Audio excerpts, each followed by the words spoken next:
Today, we will be making one of America's all-time favorites, chocolate chip cookies.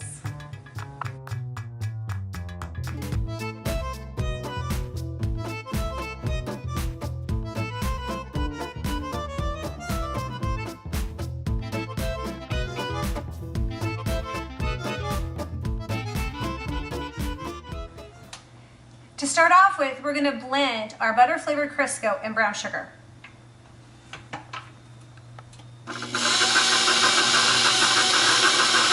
One trick I have found is the more your Crisco and brown sugar are blended together, the softer the cookie. So I typically leave my mixer running while I add the next few ingredients.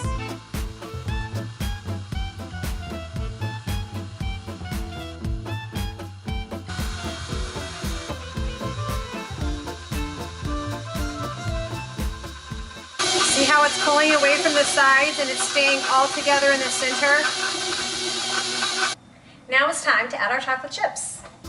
One trick I've learned over the years is to make sure that you have two different flavors of chocolate chips in your cookies. So I prefer milk chocolate chips and dark chocolate chips.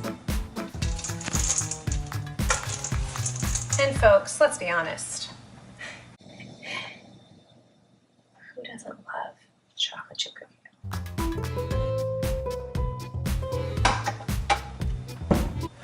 After all, when you work in the kitchen, you've got to taste it. You have to feel it. You have to experience it to know if it's turning out right. One trick I like to do is use an ice cream scoop so that the size of my cookies are all uniform.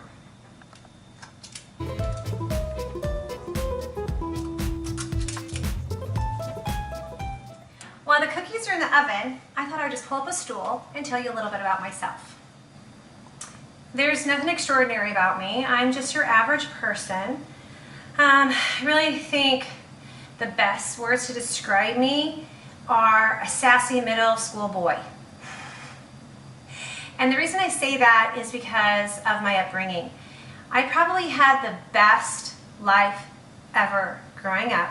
I've mentioned before that my dad is a gold miner, and so I grew up on the gold fields of Alaska. My dad had a crew of about 10 men, and so my mother and I were the only females within 100 miles.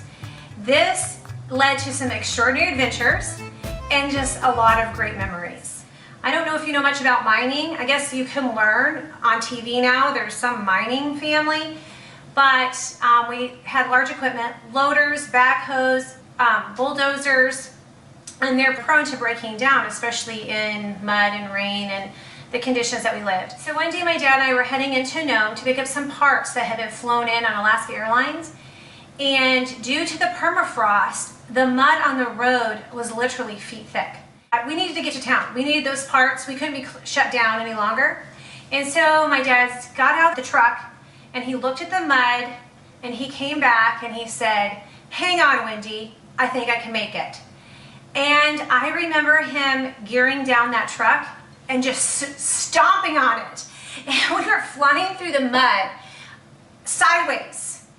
The passenger window was leading the way. I remember very vividly hanging out the window so that I could pour not water over the windshield because we didn't have any water in the truck.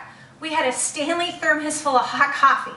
So I'm hanging out this passenger window, dumping hot coffee over the windshield. The windshield wipers are just going. Mud is flying everywhere. My dad's flooring it, and we are just going through that permafrost mud like nobody's business. We get to the other side.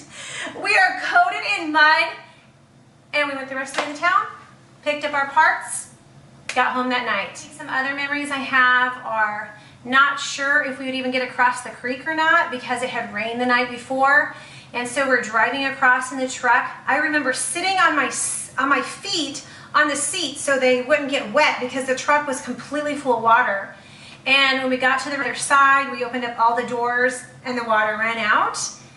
Coming out in the morning to use the outhouse and seeing a herd of muskox. But you're probably wondering why, what does this have to do with chocolate chip cookies? Well, during that time, I said my dad had a crew of 10, and my mom and I would cook and clean for them.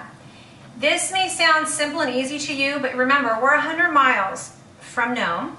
We would have to ship all of our food, all of our ingredients, everything we were going to use for the entire 6 months that we were there in at the beginning of the summer.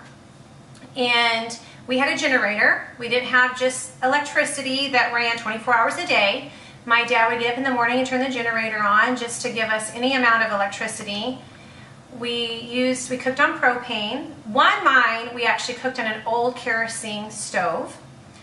Our washer machine was an old Ringer washer, and we would just hang the clothes out to dry. And the workers were pretty spoiled. So twice a day, my mom and I would take them coffee break. Their all-time favorite was chocolate chip cookies, except for Steve. He liked chocolate chip cookies without chocolate chips. And I believe it was Dan Moore's favorite was oatmeal raisin. And so I would make fresh cookies for the morning coffee break, and I'd make fresh cookies in the afternoon coffee break. Well, let's see if the cookies are done.